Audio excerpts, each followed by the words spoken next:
Hi viewers, ఈ వీడియోలో మీకు తెలంగాణలో ఇక ధరణి పోర్టల్ అయితే ఉండదు. ఖచ్చితంగా దీని ప్లేస్లో కొత్తగా రూపకల్పన చేయబోతున్నట్లు మనకి ఈరోజు న్యూస్ అయితే రావడం జరిగింది. సో కొత్త పోర్టల్ ఏం తీసుకొస్తున్నారంటే తెలంగాణలో భూమాత పోర్టల్ అని చెప్పేసి తీసుకురాబోతున్నారు. దీనికి సంబంధించి కాసేపటి క్రితమే అసెంబ్లీలో మనకి గవర్నర్ గారైతే ఈ విషయాన్ని చెప్పడం జరిగింది. ఖచ్చితంగా తెలంగాణలో చాలా మార్పులు రాబోతున్నాయి అని చెప్పేసి కూడా క్లియర్ కట్‌గా చెప్పడం జరిగింది.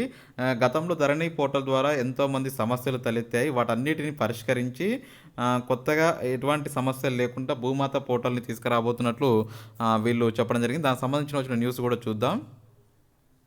సో చూసుకున్నట్లయితే ఇక్కడ మనకి ధరణి స్థానంలో భూమాత పోర్టల్ని తీసుకొస్తాం. భూమాత పోర్టల్ అత్యంత పారదర్శకంగా ఉంటుంది. అప్పులతో రాష్ట్ర పరిస్థితి చిన్నాభిన్నం చేశారు. దబారా ఎక్కడ జరిగిందో కూడా మేము కనిపెట్టే పనిలో ఉన్నాము అని చెప్పేసి చెప్తున్నారు.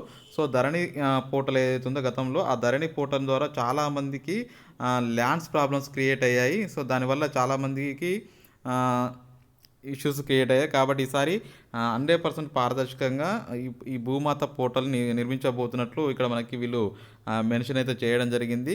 మీకు కూడా ధరణి ద్వారా ఏమైనా సమస్య తలెత్తుంటే ఈ వీడియో కింద కామెంట్ సెక్షన్లో చేయండి. వీళ్ళు తీసుకొచ్చే భూమాత పోర్టల్ సక్సెస్ అవ్వబోతుందా లేదనేది కూడా మీరు మన వీడియో కింద కామెంట్ సెక్షన్లో మీరు ఖచ్చితంగా చెప్పడానికి ప్రయత్నం చేయండి.